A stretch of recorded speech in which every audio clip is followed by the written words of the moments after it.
반갑습니다. 인더스토리의 임규태입니다. 인더스토리는 이 세상 모든 산업의 역사를 새로운 시각으로 재구성하는 프로그램입니다. 현재 진행 중인 인더스토리 시즌2에서는 금융을 다루고 있는데요. 오늘 여러분께 들려드릴 이야기의 주제는 채권입니다. 지난 시간에 은행을 다뤘는데 결국 은행에서 가장 중요한 것은 채권입니다. 과연 채권이 어떤 식으로 인류 역사에 영향을 미쳤는지 그것을 오늘 다뤄보도록 하겠습니다. 네, 오늘 강연의 시작은 영란은행의 탄생으로부터 출발합니다. 지난 은행 편에서 은행편의 마지막 장면이 영란은행의 탄생이었죠. 자, 영란은행은 제가 뭐라고 말을 했냐면은 현대 금융 시스템의 시작이다. 이렇게 제가 정의를 내렸습니다. 즉, 영란은행이라는 은행이 탄생한 이후에 만들어진 시스템이 결국은 현재 우리가 향유하고 있는 그러한 현대 금융 시스템이다. 이렇게 볼 수가 있습니다. 자, 그렇다면은 그 영란은행이 어떤 식으로 현대 금융을 만들어냈는지 이것을 한번 볼 필요가 있겠죠. 간단하게 제가 설명을 드리겠습니다. 원래는 훨씬 더 복잡하지만 그 중에서 여러분이 이해할 수 있는 쉬운 방식으로 제가 설명을 드린다고 이해하시면 되겠습니다. 자, 영란은행이 했던 일은 무엇인가? 화폐를 발행하는 일인데요.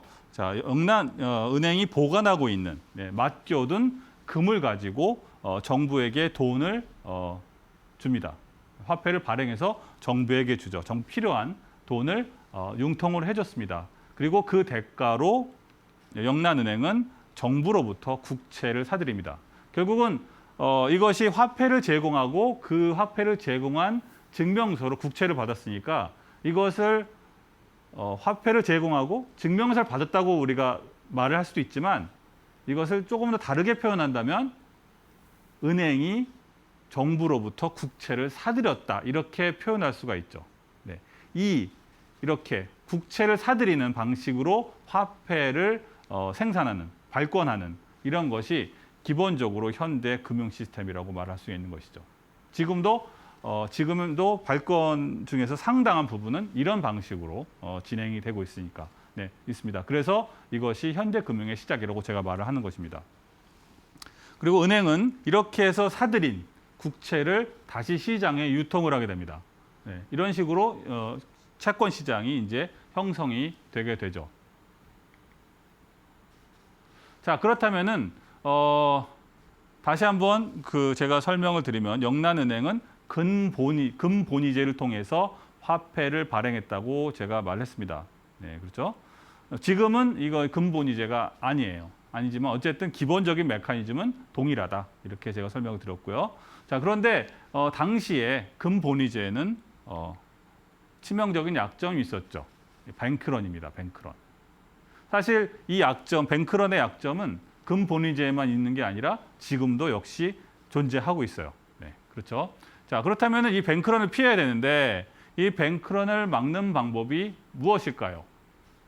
제가 당시의 영국의 기준으로 이렇게 말했습니다. 첫 번째는 식민지 개척, 그리고 두 번째는 전쟁이라고 말했어요. 왜냐하면은 돈을 찍어내자마자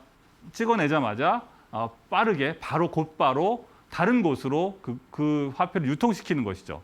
그러면은 다시 그 돈이 돌아올 일이 없어지니까 그럴 확률을 줄이는 것이죠. 그 방법을 통해서 뱅크런을 막는다 그랬습니다.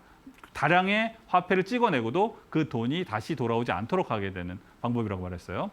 근데 가장 효과적인 것은 식민지에서 전쟁을 하는 것이 가장 편리하다. 이렇게 제가 말을 했습니다. 하나하나의 전쟁마다 많은 나라들이 참가를 하게 되고 유럽 본토에서도 전쟁을 하면서 동시에 식민지에서도 전쟁이 벌어지는 겁니다.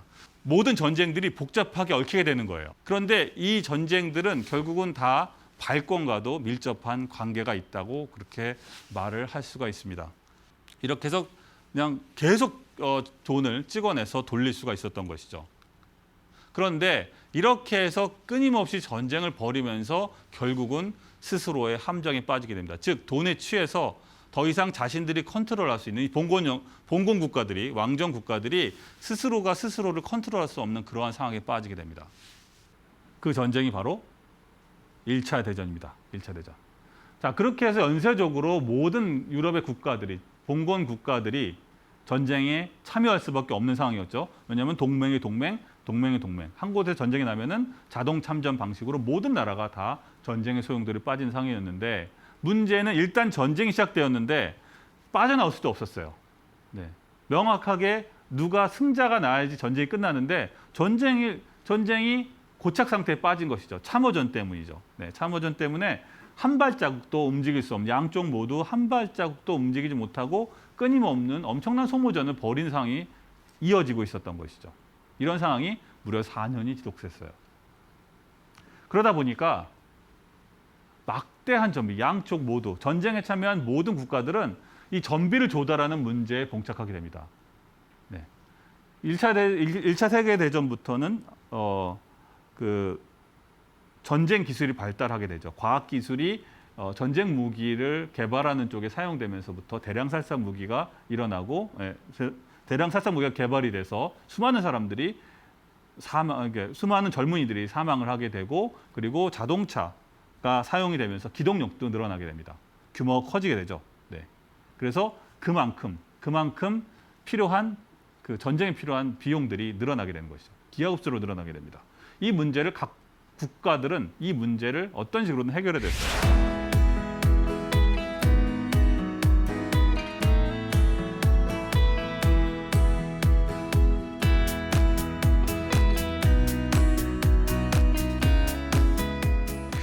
그렇게 해서 낸 아이디어가 뭐냐면 전쟁 채권입니다. 국민들에게, 자국 국민들에게 전쟁 채권을 파는 것이죠.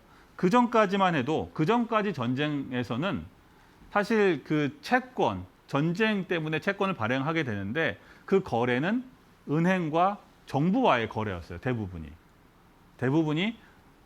그랬는데, 이 1차 대전부터는 정부가 전쟁 채권을 국민들에게 판매를 하게 됩니다. 네.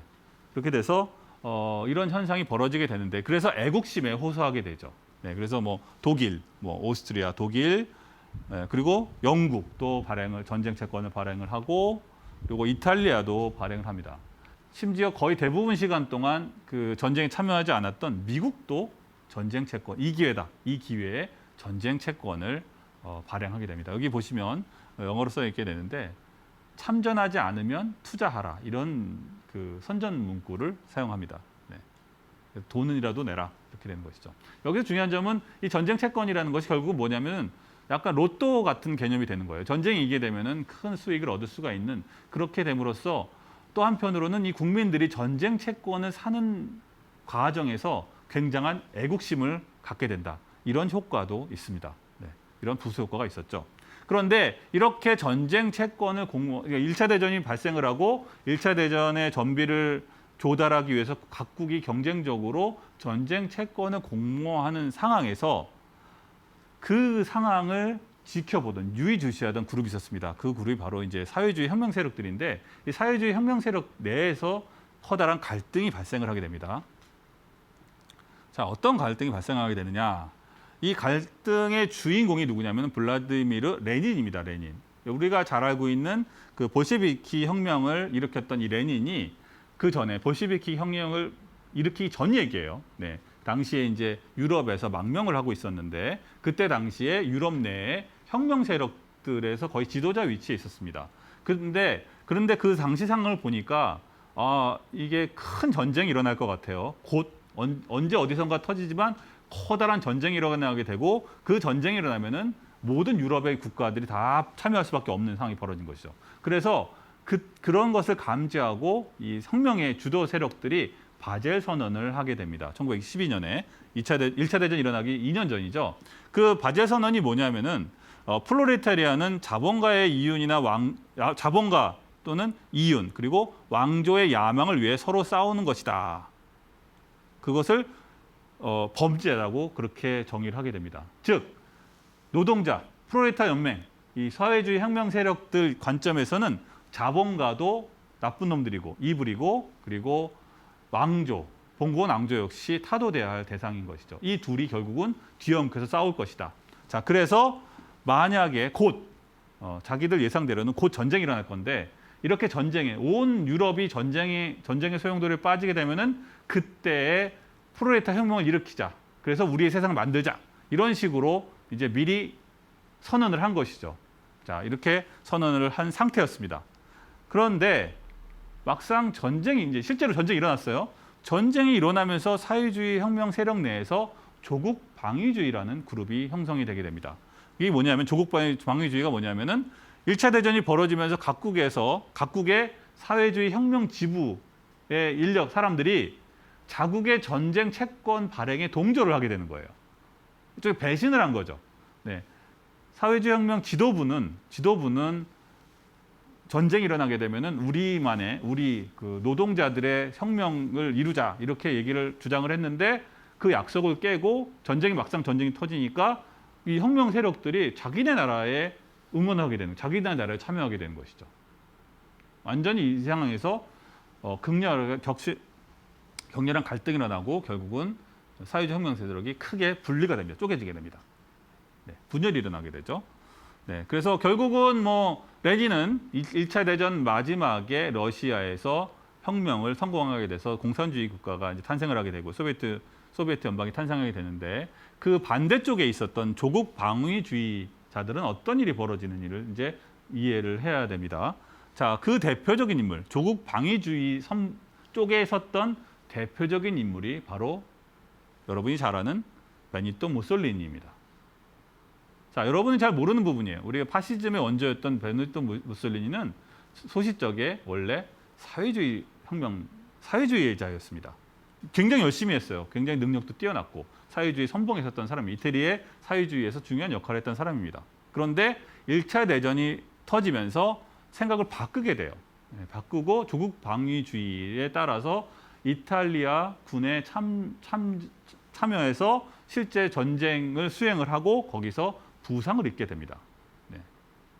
여기서 민족주의가 싹트게 되죠. 네. 그리고 한편으로 사회주의에 대한 증오심도 갖게 됩니다.